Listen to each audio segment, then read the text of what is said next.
Assalamualaikum warahmatullahi wabarakatuh. Perkenalkan, nama saya Vela Desta Muhadi dengan NIM A1C223033 dari R003 Pendidikan Matematika. Pada kesempatan kali ini saya akan menjelaskan materi tentang distribusi binomial, distribusi Poisson, dan distribusi normal.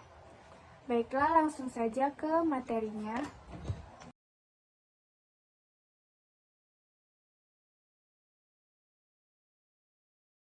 Distribusi binomial adalah distribusi probabilitas diskrit jumlah keberhasilan dalam N percobaan, tidak berhasil atau gagal yang saling bebas, di mana setiap hasil percobaan memiliki probabilitas P.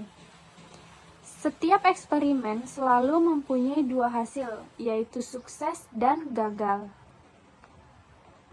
Adapun ciri-ciri distribusi binomial, yang pertama adalah bila jumlah N tetap dan P kecil, maka distribusi yang dihasilkan akan miring ke kanan, dan bila P makin besar, maka kemiringan akan berkurang, dan bila hal mencapai 0,5, maka distribusi akan menjadi simetri. Bila hal lebih dari 0,5, maka distribusi yang dihasilkan akan miring ke kiri. Yang kedua, bila P tetap dan jumlah N yang semakin besar, maka akan dihasilkan distribusi yang mendekati distribusi simetris. Lalu yang ketiga, percobaan diulang sebanyak N kali. Yang keempat, hasil setiap ulangan dapat dipecah ke dalam dua kelas, misal berhasil atau gagal, ya atau tidak, sukses atau terganggu. Yang kelima, peluang berhasil atau sukses dinyatakan dengan P, dan dalam setiap ulangan nilai P tetap. Peluang gagal dinyatakan dengan Q, di mana Q sama dengan 1 dikurang P. Yang keenam, setiap ulangan bersifat bebas atau mandiri satu dengan yang lainnya. Adapun rumus distribusi peluang binomial, yaitu P dalam kurung X sama dengan N faktorial per N dikurang X faktorial dikali X faktorial dikali P pangkat X dikali Q pangkat N dikurang X.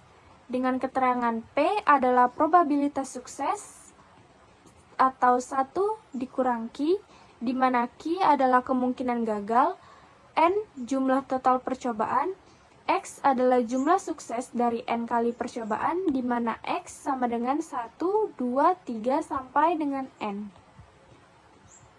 Ada rata-rata, varian, dan simpangan baku untuk mendistribusikan binomial. Rata-rata, varian, dan simpangan baku variabel yang memiliki distribusi binomium secara berturut-turut dapat ditentukan dengan menggunakan rumus rata-rata mu sama dengan N dikali hal. Varian adalah mu sama dengan N dikali P dikali Q. Lalu simpangan baku adalah sigma sama dengan akar dari N dikali P dikali Q. Rumus-rumus tersebut secara aljabar setara dengan rumus-rumus untuk rata-rata, varian, dan simpangan baku variabel distribusi peluang. Tetapi karena variabel-variabel tersebut memiliki distribusi binomium, maka variabel-variabel tersebut dapat tertanam dengan menggunakan aljabar.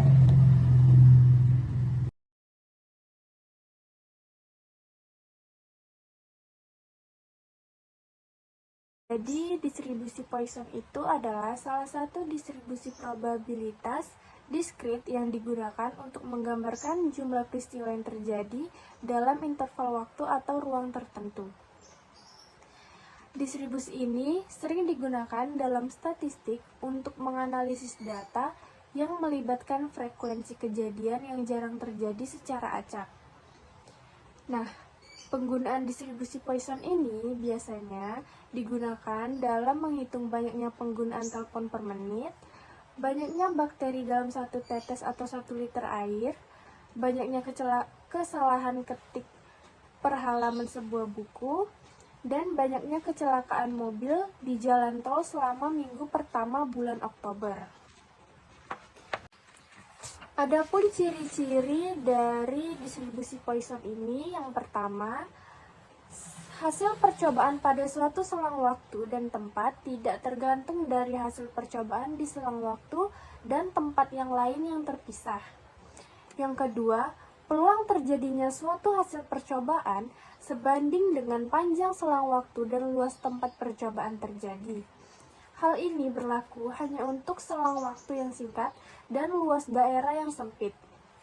Selanjutnya ada peluang lebih dari satu hasil percobaan akan terjadi pada satu selang waktu yang singkat dan luasan tempat yang sama diabaikan. Nah, selanjutnya ada rumus dari distribusi Poisson ini, yaitu P di dalam kurung X besar sama dengan X kecil sama dengan lambda pangkat X dikali E pangkat minus lambda per X faktorial. Dengan keterangan, P di dalam kurung X besar sama dengan X kecil adalah probabilitas bahwa peristiwa terjadi sebanyak X kali dalam interval yang diberikan.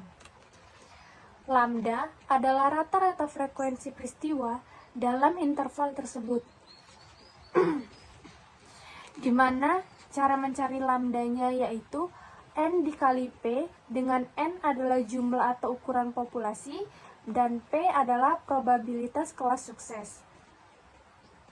Selanjutnya ada E, yang dimana adalah konstanta Euler atau bilangan natural yang bernilai sekitar 2,71828. Lalu ada X faktorial, dimana faktorial dari X yang merupakan hasil perkalian semua bilangan bulat positif dari 1 hingga X. Rumus ini memberikan probabilitas bahwa suatu peristiwa akan terjadi sebanyak X kali dalam interval yang diberikan, dengan asumsi bahwa peristiwa tersebut terjadi secara acak dan independen dengan tingkat frekuensi rata-rata atau lambda. Rumus ini sangat berguna dalam berbagai aplikasi seperti permodelan peristiwa langka seperti kecelakaan lalu lintas, kejadian gempa bumi, atau kejadian yang terjadi dalam dunia bisnis.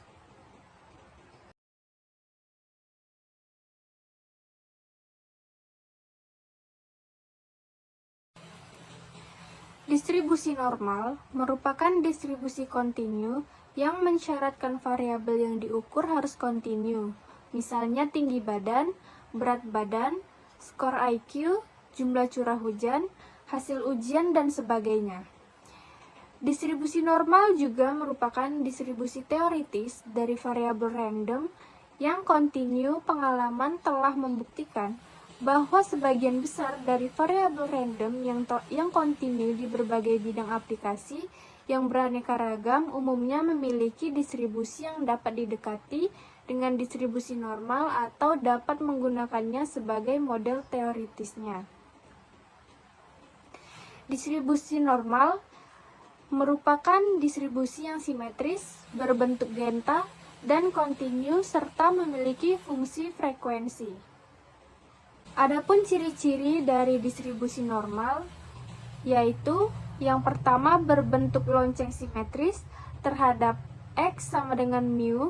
Distribusi normal atau kurva normal disebut juga dengan nama distribusi Gauss karena persamaan matematisnya ditemukan oleh Gauss dengan rumus Fx sama dengan 1 per sigma akar 2pi dikali E pangkat min setengah dikali X dikurang mu per sigma pangkat 2, di mana pi nilai konstan yaitu 3,1416, C nilai konstan yaitu 2,7183, mu adalah parameter yang merupakan rata-rata distribusi, dan sigma adalah parameter yang merupakan simpangan baku distribusi. Jika X mempunyai bentuk X lebih dari tak hingga, kurang dari tak hingga, maka disebut variabel acak X berdistribusi normal. Selanjutnya, grafiknya selalu di atas sumbu absis X. Mempunyai modus, jadi kurva unimodal tercapai pada X sama dengan mu sama dengan 0,3939 per sigma. Grafiknya mendekati sumbu X dimulai dari X sama dengan mu ditambah 3 sigma ke kanan dan X sama dengan mu dikurang 3 sigma ke kiri. Dan yang terakhir, luas daerah grafik selalu 1 unit persegi.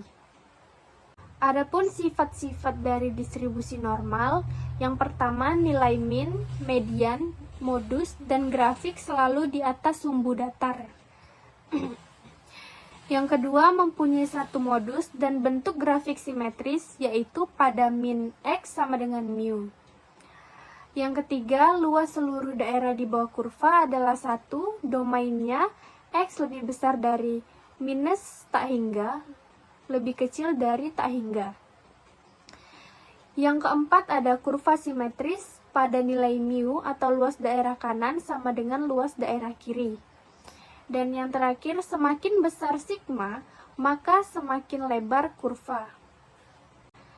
Nah, distribusi normal ini memiliki hubungan dengan distribusi binomial.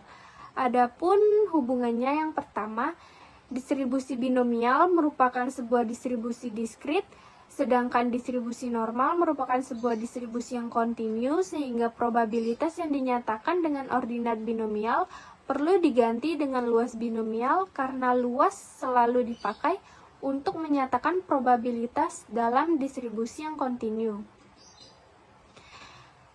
Lalu, skala X perlu diganti dengan skala Z agar tidak terjadi proses bergerak dan mendatar bila n berangsur-angsur menjadi besar. Lalu, pendekatan secara normal terhadap probabilitas binomial dapat dilakukan dengan menghitung luas yang terdapat di bawah kurva normal. Baiklah, sekian penjelasan tentang distribusi normal, distribusi binomial, dan distribusi Poisson dari saya. Lebih kurang saya mohon maaf. Saya akhiri. Semoga ilmunya bermanfaat. Terima kasih.